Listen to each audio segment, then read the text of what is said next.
Hello everyone, कैसे हैं आप सब। जैसे कि अब आज हम करने जा रहे हैं बिजनेस की क्लास सेकंड। ठीक है, तो एक बारी हल्का सा रिकॉल करते हैं जो हमने पहली क्लास में किया था। ठीक है, तो बेटा हमने क्लास नंबर 1 में टॉपिक्स जो कवर किए थे वो था मैनेजमेंट क्या है, उसके बारे में हमने उसके फीचर्स पढ़े थे। और तीसरा टॉपिक हमने उसमें क्या पढ़ा था, उसका सिग्निफिकेंस। सिग्निफिकेंस मतलब इम्पोर्टेंस। ठीक है, अब पहले एक बारी देख लेते हैं यहाँ पे हमने क्या किया था। मैनेजमेंट का मैंने मतलब बताया था, मैनेजमेंट एक प्रोसेस है जिसमें हम क्या कर रहे हैं, अपना काम मतलब अपना काम कर रहे हैं ताकि जो भी गोल है वो गोल हमारा अचीव हो जाए। कैसे? एफिशिएंटली और इफेक्टिवली। ये याद रखना वर्ड्स। इफेक्टिवली का मतलब मैंने आपको बताया था, इफेक्टिवली या इफेक्टिवनेस वो हो गया हमारा, हमने टाइम पे काम कंप्लीट करना है। एफिशिएंटली या एफिशिएंसी का मतलब क्या हो गया, हमने कॉस्ट पे ध्यान देना है। ठीक है, फिर उसके बाद हमने कुछ फीचर्स पढ़े थे। जैसे सबसे पहला पॉइंट आ गया गोल ओरिएंटेड प्रोसेस था, कुछ गोल था जिसको हमने अचीव करना है। प्रिवेसिव यानी यूनिवर्सल, मतलब कहीं पे भी कोई भी ऑर्गेनाइजेशन हो हर जगह हमारा मैनेजमेंट लगता ही लगता है, यूज़ होएगा ही होएगा। कॉन्टिन्यूस प्रोसेस था, चाहे वो देखो एक स्टेप था ना, जैसे planning, organising, staffing, directing, controlling, मतलब ये बेसिकली चलता ही जाएगा हमारा ये प्रोसेस। ठीक है, कॉन्टिन्यूस प्रोसेस है। फिर ग्रुप एक्टिविटी। ग्रुप एक्टिविटी का मतलब क्या हो गया, ग्रुप एक्टिविटी का मतलब हो गया कि एक टीम थी जिसको हमने पूरा क्या करना था, मैनेज। हमने यहाँ पे फिर उसके बाद मैंने आपको बताया था ना, इस पर 3 तरह के लेवल्स आते हैं, टॉप, मिडिल और लोअर लेवल। ठीक है, टॉप, मिडिल और लोअर लेवल। तो आज हम इसी के बारे में मेन पढ़ने जाएंगे आज की क्लास में। फिर उसके बाद 5वां पॉइंट आ गया हमारा, मैनेजमेंट क्या था, डायनेमिक, मतलब जैसे मर्जी इन्वायरमेंट होए, जैसे मर्जी इन्वायरमेंट होए तो उसके हिसाब से हमें क्या करना पड़ता है, मैनेजमेंट भी करनी पड़ती है। मतलब जैसे जैसे अगर गोल्स को अचीव करना है, जैसे जैसे चेंजेस आएंगी अपनी इन्वायरमेंट में, सोशल, टेक्निकल, इकोनॉमिक चेंजेस, तो हमें उसके हिसाब से ही अडेप्ट करना पड़ेगा। ठीक है, अब बेटा उसके बाद हमने एक क्वेश्चन और पढ़ा, वो था इंपॉर्टेंस ऑफ मैनेजमेंट। तो इंपॉर्टेंस में भी मैंने आपको 5 पॉइंट बताए थे। मैनेजमेंट का पहला क्या आ गया, management helps in achieving the group goal. दूसरा पॉइंट आ गया, management increases the efficiency. Management create a dynamic organisation. चौथा पॉइंट हमने पढ़ा था, management helps in achieving the personal objective. और 5वां क्या पढ़ा था, management helps in the development of a society. तो अगर आपको इसका कंटेंट जो भी होएगा, अगर आपको डाउट है अभी तक, तो आप मेरे से प्लीज़ पूछ सकते हैं। ठीक है, जैसे जैसे कि अब मैंने आपको पहले थोड़ा सा हल्का सा बताया कि हमने लास्ट क्लास में क्या क्या पढ़ा था।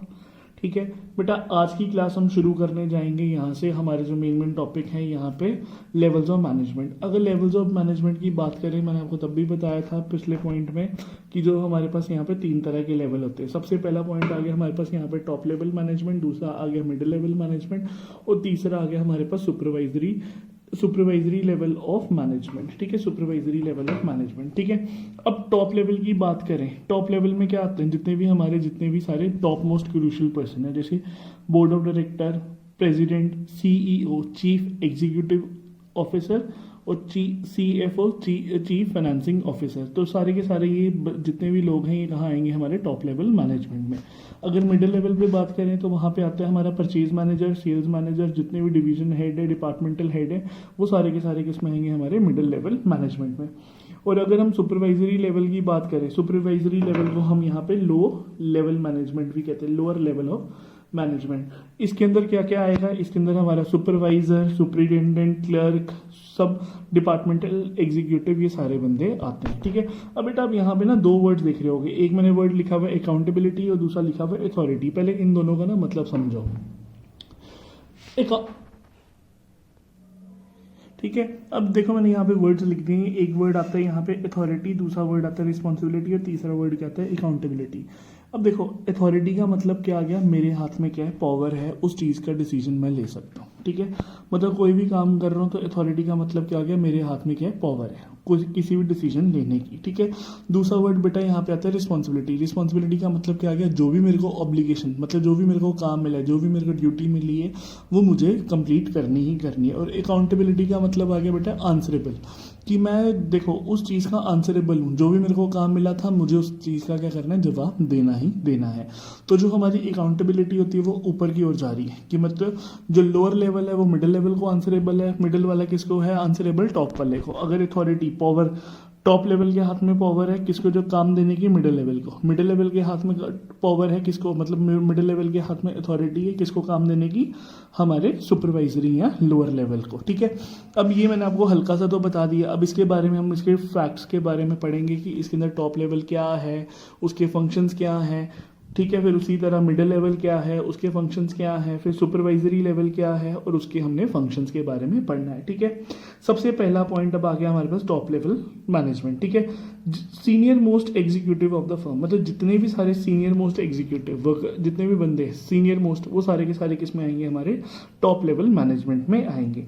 मतलब सिंपल सी अगर इसमें इन शॉर्ट बात करें तो क्या आ गया, it includes the crucial person क्यों ना आगे, जितने भी लीडर्स आगे, डायरेक्टर आगे। ठीक है, अब यहाँ पे देखना बेटा उसने क्या लिखा हुआ है, the manager working at this level have maximum authority. अब मैंने आपको अथॉरिटी का मतलब अभी बताया ना, अथॉरिटी का मतलब क्या हो गया, पावर की, मतलब जितनी भी मैक्सिमम पावर है वो किसके हाथ में, यहाँ पे सारी की सारी टॉप लेवल मैनेजमेंट के हाथ में। ठीक है, अब देखो इसके फंक्शंस क्या क्या आगे। सबसे पहला point, determining the objective of the enterprise, कि हमारे जो भी ऑर्गेनाइजेशन है उसका क्या ऑब्जेक्टिव है, क्या टारगेट है, वो सारे के सारे टारगेट कौन सेट करेगा, वो हमारा टॉप लेवल मैनेजमेंट करेगा। दूसरा पॉइंट यहाँ पे आ गया, फ्रेमिंग प्लान्स एंड पॉलिसीज, मतलब काम कैसे करना है, क्या प्लान बनेगा, क्या क्या पॉलिसीज होंगी, वो सारे का सारा कौन डिसाइड करेगा, वो हमारा टॉप लेवल मैनेजमेंट करेगा। ठीक है, थर्ड पॉइंट आ गया, organising activities to be perform by the person working at a middle level, मतलब जो भी काम, देखो टॉप लेवल वाला क्या करेगा, जितना भी सारा काम मिडिल लेवल ने करना है वो सारा का सारा कौन डिसाइड करेगा, वो हमारा टॉप लेवल वाला देखेगा। कि देखो टॉप वाला डिसाइड करेगा, मिडिल वाले ने क्या करना है, मिडिल वाला काम किसके लिए डिसाइड करेगा, लोअर लेवल के लिए डिसाइड करेगा। तो सिंपल सा पॉइंट है, organising activities to be perform by person working at a middle level, की मतलब मिडिल लेवल ने क्या क्या काम करना है वो सारा का सारा कौन देखेगा, हमारा टॉप लेवल मैनेजमेंट देखेगा।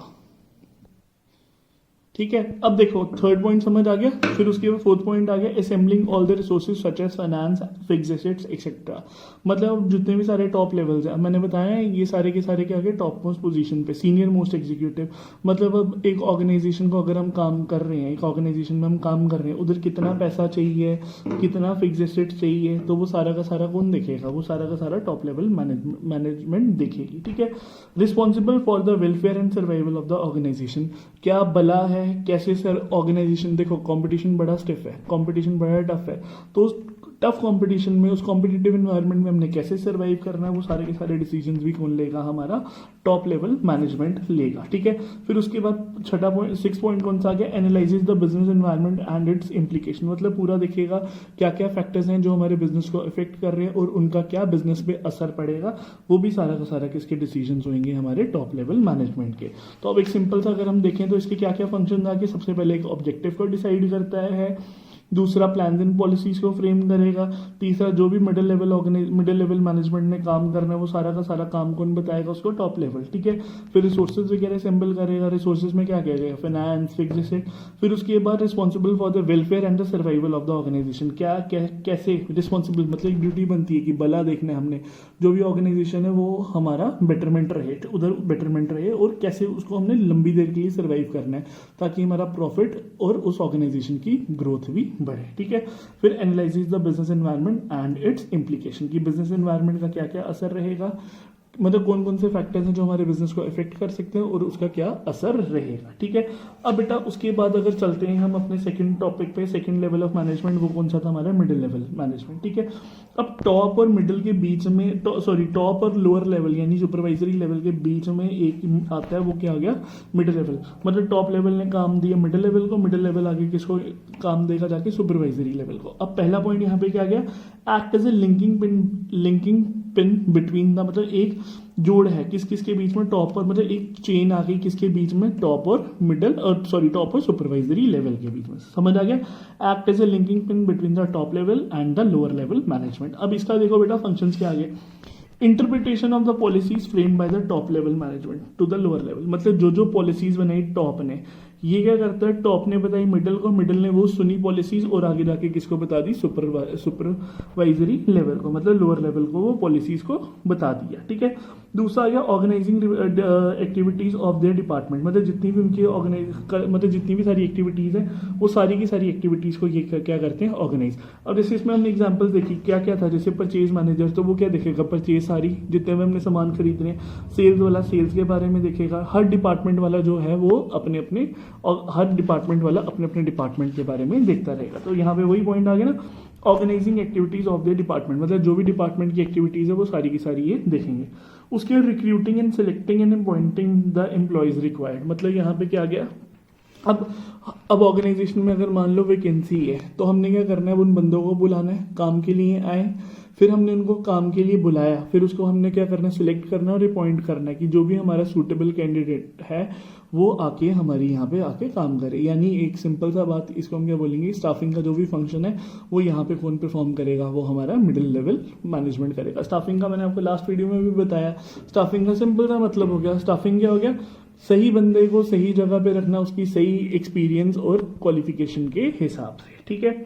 अब उसके बाद चौथा पॉइंट बेटा क्या आ गया, motivating the persons to perform to their best abilities, मतलब मोटिवेट करना है लोगों को, जितने भी बंदे, मतलब जितने भी लोअर लेवल बंदे हैं उनको मोटिवेट करना ताकि वो अपना बेस्ट दे सकें, जितना भी सारा काम है वो सारा का सारा काम अच्छे से कर पाएं, ठीक है। फिर उसके cooperate with the other department, मतलब अगर परचेज मैनेजर है वो सेल्स वाले से अच्छे कॉपरेट करे, सेल्स वाला फाइनेंस वाले के साथ, फाइनेंस वाला और जितने मार्केटिंग डिपार्टमेंट, मतलब जितने भी डिपार्टमेंट है वो सारे क्या करें, आपस में कॉपरेट करें ताकि जो ऑर्गेनाइजेशन का स्मूथ फंक्शनिंग, मतलब जो फंक्शनिंग है वो यहाँ पे क्या रहे, प्रॉपर रहे, ठीक है। अब उसके बाद एक लास्ट पॉइंट आ गया, लास्ट लेवल ऑफ मैनेजमेंट जो आज हम पढ़ने जाएंगे वो आ गया हमारा सुपरवाइजरी लेवल। इसको हम लोअर लेवल भी कहते हैं या ऑपरेशनल लेवल मैनेजमेंट भी कहते हैं, ठीक है। अब देखो इसमें क्या लिखा हुआ है, manager of this group actually carry on the work and perform the activity, मतलब जो भी उनको काम मिला गया वो क्या करेंगे, वो सारा का सारा क्या करेंगे, काम करेंगे। बाकी अगर हम इसमें अथॉरिटी की, मतलब पावर की बात करें तो इनके हाथ में जो पावर है वो बड़ी ही लिमिटेड है, बहुत कम है, ठीक है। अब देखो मान लो यहाँ पे क्या है, जैसे मिडिल लेवल आ गया, फिर लोअर लेवल आ गया, लोअर लेवल के आगे वर्कर, ठीक है। अब मैंने आपको बताया ना, जैसे इसमें क्या क्या आएंगे सुपरवाइजरी लेवल में, इसमें क्या आएंगे, सुपरवाइजर आ गए, सुप्रिटेंडेंट आ गए, क्लर्क आ गए, वो सारे के सारे किसमें आएंगे, हमारे लोअर लेवल। इसके नीचे कौन आते हैं, वर्कर, जो लोग एक्चुअली काम कर रहे हैं, जो प्रोडक्शन मतलब जो सामान बनाएंगे, ठीक है। अब देखो मिडिल लेवल, लोअर लेवल और वर्कर। अब लोअर वाला क्या कर रहा है, इंस्ट्रक्शन पास कर रहा है वर्कर्स को, मतलब जितना भी सारा काम उसने बता दिया किसको, वर्कर को, और उनकी पूरी रिपोर्ट, मतलब जो भी वर्कर की रिपोर्ट थी वो लोअर तक आई, लोअर ने क्या किया, वो आगे पूरी जाके रिपोर्ट किसको दे दी, आगे मिडिल लेवल को दे दी, ठीक है। एंड ऑल्सो, अब देखो और उसमें क्या पॉइंट आप लिख सकते हो, also responsibility to maintain the discipline among the workers, मतलब एक जितने भी वर्कर्स हैं उसमें एक डिसिप्लिन बना रहे, ये भी सारा काम किसका रहता है, सुपरवाइजरी लेवल का, ठीक है। अब लास्ट इसमें हमने क्या करना है, फंक्शंस, ठीक है। फंक्शंस में सबसे पहला पॉइंट क्या है, represented the grievances of the worker.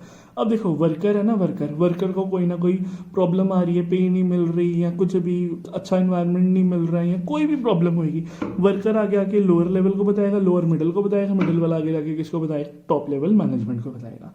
अब सुपरवाइजरी का क्या मेन टारगेट क्या रहता है, ये एक अच्छा वर्किंग एनवायरनमेंट दे, अच्छी वर्किंग कंडीशन दे, किसको, वर्कर्स को, और दूसरा सेफ्टी की, मतलब उनकी सेफ्टी के बारे में भी ध्यान दें, किसी वर्कर को कोई नुकसान ना हो काम करते हुए, ठीक है। अगला पॉइंट, थर्ड पॉइंट आ गया, helping middle level in the recruitment and the selection. अब मिडिल वाला तो कर रहा है, सिलेक्शन भी कर रहा है, रिक्रूटमेंट भी कर रहा है, बट ये लोग क्या करते हैं, उनको बताते हैं कि हमें किस तरह का बंदा चाहिए, क्या हिसाब होना चाहिए, क्या क्वालिफिकेशन होनी चाहिए, वो काम कैसे करे, मतलब पूरा गाइड करते हैं जब वो क्या करते हैं, स्टाफिंग का प्रोसेस, यानी रिक्रूटमेंट और सिलेक्शन के टाइम मिडिल लेवल को ये क्या करते हैं, पूरा बताएंगे, ठीक है। Welcoming suggestions of the worker, मतलब देखो सजेशन, मतलब जो भी वर्कर सजेशन दे रहा है लोअर लेवल को, उनको सुनते हैं और उनकी जो सजेशन है वो आगे मिडल से टॉप तक पहुंचाने की कोशिश करते हैं। फिर उसके बाद boosting the moral of the workers, मतलब पूरा उनको बूस्टअप करते हैं ताकि वो काम एनर्जेटिकली करते रहें। और minimising the wastage of the material, अब ये देखो सुपरवाइजर है ना, इनके ऊपर नजर रख रहा है, सारा उनको बता रहा है कैसे काम करना है, क्या हिसाब किताब है, कहीं से वेस्टेज ना हो, तो उस चीज का ये क्या करते हैं, पूरा ध्यान ध्यान देंगे। ठीक है, अब बेटा हमारे पास यहाँ पे आज 4 क्वेश्चंस कंप्लीट हो चुके हैं। मैनेजमेंट पहला हमने पढ़ा कंसेप्ट ऑफ मैनेजमेंट, दूसरा पॉइंट हमने पढ़ा फीचर्स या कैरेक्टरिस्टिक्स ऑफ मैनेजमेंट, थर्ड पढ़ा हमने इंपॉर्टेंस ऑफ मैनेजमेंट, और चौथा पॉइंट हमने यहाँ पे आज जो हमने किया वो क्या आ गया, लेवल्स ऑफ मैनेजमेंट। तो लेवल्स में हमने यहाँ पे यही पढ़ा है कि हमारे पास यहाँ पे 3 तरह के लेवल्स होते हैं, एक आ गया टॉप लेवल, दूसरा आ गया मिडिल लेवल, और तीसरा कौन सा आ गया, सुपरवाइजरी लेवल। आप सब बच्चों एक काम करना, इस टॉपिक को एक बारी अच्छे से पढ़ लेना। बहुत सिंपल टॉपिक है, कोई इतना ज़्यादा डिफिकल्ट है नहीं है। ठीक है, फिर भी इसको पढ़ो, अगर कोई डिफिकल्टी होएगी आप मेरे से पूछ सकते हो। बाकी आप एक बार इसको पढ़ो, समझो और अपने वर्ड्स में ज़रूर लिखना। ठीक है, अगर बाकी फिर भी कोई डाउट होए आप मेरे को कॉल या व्हाट्सएप कर सकते हो। ठीक है, बाकी मिलते हैं फिर।